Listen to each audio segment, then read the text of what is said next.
Can you imagine? Being tested, you can't imagine. No exaggeration. You know, a few years ago I was in Gaza, in Palestine, Gaza, and this was after the bombing, and we met a man. This man, he had 6 daughters.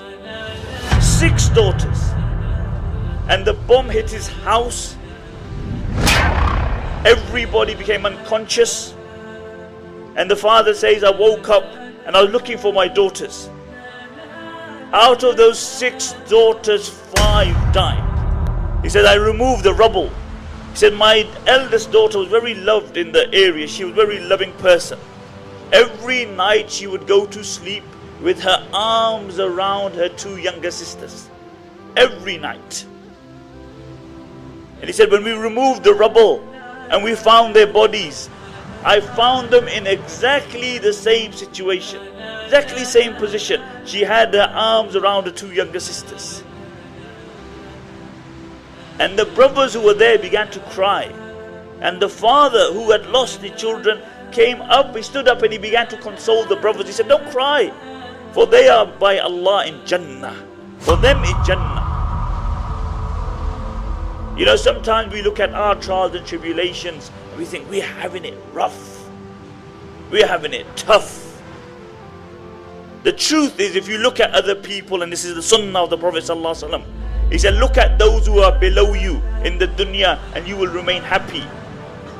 Look how many people today in the world don't know where their next meal is coming from. Look how many people in the dunya today. I have my own nephew, my eldest brother's son. He suffers from motor neurons. His condition is such that he can't move his arms, he can't move his legs, he can't move any limb in his body. And his state is deteriorating. And just before I went to see him, I had a few things on my mind which were worrying me. When I went to see him, I thought, subhanallah, how ungrateful am I? You look at his state and you look what Allah has given us. Last week, I went to Syria. I was on the Turkish border, one day in Turkish border, and the next day I was in Syria. I went to a camp. It was freezing. It was colder than the UK. The weather temperature was minus. And I went to this camp. There are 10,000 people living in tents. Over 20% of those children I saw with my own eyes were walking around with slippers. Can you imagine? No hot water. I had to pray 1 salah there. And I had to do wudu.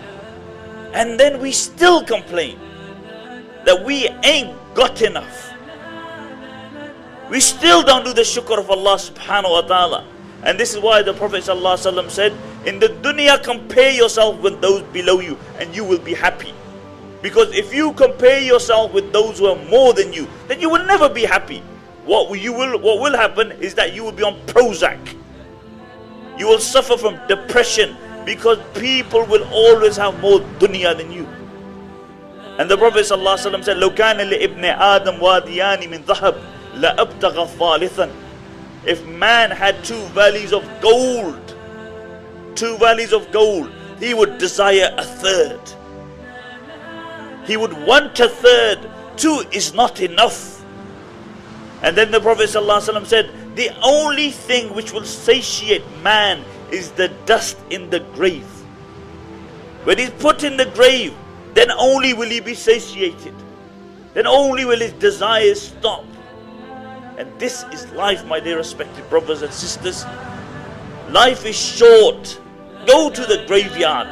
Look at the dates on the tombstone. As soon as we came out of the airport, we passed the graveyard.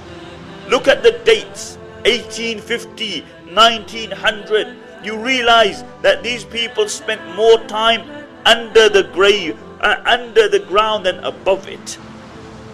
And that's my and your reality. That is man's reality. That we come into the dunya Nobody chose to come in the dunya. Did you choose to come in the dunya? You didn't choose. It happened. And the day will come that you will leave this dunya, and you will not choose the time that you want to go. It's no visa that you apply for. My time, I want to go now to Jannah. No visa. It comes. And it comes all of a sudden.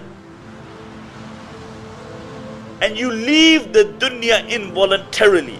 You came involuntarily. You leave the dunya involuntarily. So what makes you think that you have any right over the period in between? That period, Allah brought you to dunya and Allah will take you one day. But Allah gives you this short period of time because Allah wants to see what my servant will do with the life I gave him. Will he remember me? Or will he just follow his whims and desires?